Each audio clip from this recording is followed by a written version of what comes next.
कृष्णाय वासुदेवाय हरे परमात्मने प्रणतः क्लेशनाशाय गोविंदाय नमो नमः। गोपाल कृष्ण भगवान की जय। श्री गरुड पुराण अध्याय 5 पापकर्म ओळखण्याची लक्षणे। गरुडाने भगवंतांना विचारले की देवा, ज्या पापांची जी लक्षणे उद्भवतात व अशांना कोणत्या योनीत जन्म मिळतो ते सांगा। तेव्हा भगवंत सांगू लागले, ती पापे व त्यामुळे नरकवासानंतर मिळणारे जन्म तसेच त्यांची जन्मता असणारी चिन्हे मी सांगतो ती ऐक। ब्रह्म हत्यारी क्षयरोगी असतो, गाय मारणारा मंदबुद्धी नाही तर विकलांग होऊन जन्मतो, कन्येला ठार करतो तो कोडी असतो, असे हे तिघेही चांडाळाच्या पोटी जन्म घेतात। स्त्रीचा वध करणारे, गर्भपात करणारे म्लेंछ होऊन रोगी बनतात। आदरणीय पूज्य स्त्रीबरोबर समागम जो करतो तो नपुंसक होतो, तर गुरुच्या पत्नीबरोबर संभोग करणारा चर्मयोगी होऊन जन्मतो। मांस खाणारा, लाल कोड असलेला, दारू पिणारा, किडक्या दातांचा, आवडीने अभक्ष खाणारा जलोदराचा रोगी होतो।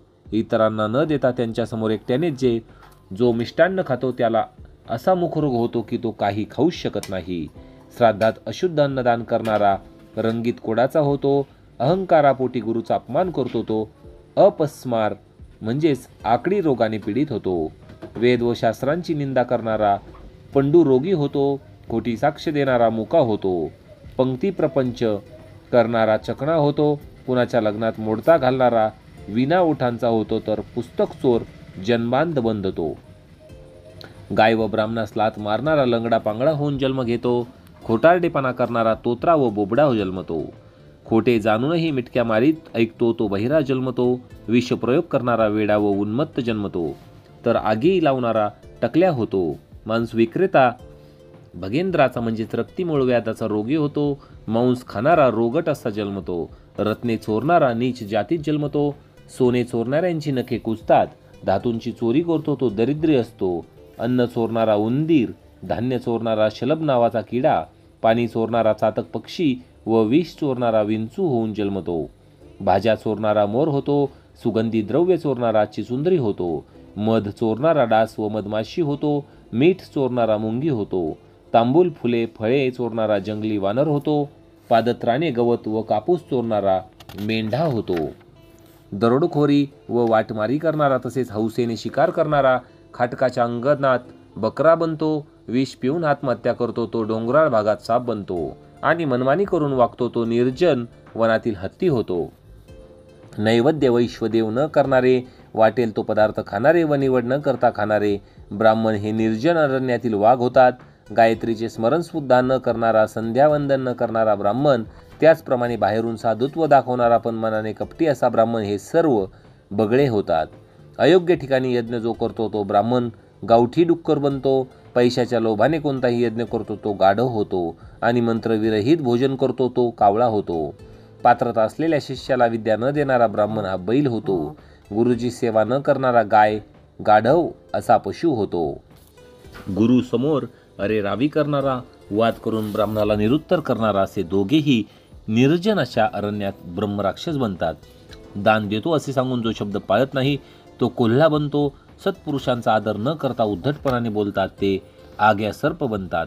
मित्रांना फसवणारा पहाडावर गिधाड बनतो, तर खरेदी विक्रीमध्ये लांडी लवाडी करणारा घुबड बनतो। तसाच वर्णाश्रमा अवस्थेला जो दूषणे देतो तो जंगली कबूतर होतो।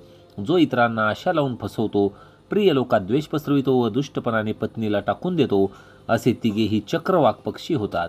आईबाप तसे गुरु यांचा द्वेष करणारा व भावा बहिणीशी शत्रुत्व करणारा हजारो वर्ष गर्भातच नष्ट होत असतो। सासू सासरे यांच्याशी नेहमी शिव्या गाळी करून भांडणारी स्त्री गोचिड होते व पतीची अवहेलना करणारी स्त्री जळू अथवा ऊ बनते। पतीला सोडून देऊन परपुरुषाबरोबर राहते ती स्त्री पालगर दुतोंडी नागिन बनते। आपल्या गोत्रजांचा घात करणारा तरस नावाचा हिंस्र प्राणी होतो व आपल्या गोत्रातील स्त्रियांना भ्रष्टविणारा अस्वल होतो। जो साध्वी व तपस्विनीला भोगतो तो निर्जल वाळवंटातच पिशाच बनतो, तर वयात न आलेल्या अजान मुलीशी संभोग करतो तो रानात अजगर बनून राहतो। गुरुपत्नीला भोगू पाहणारा सरडा होतो। राणीला भोगणारा उंट होतो, तर मित्राची पत्नी भोगणारा हा गाढव होतो।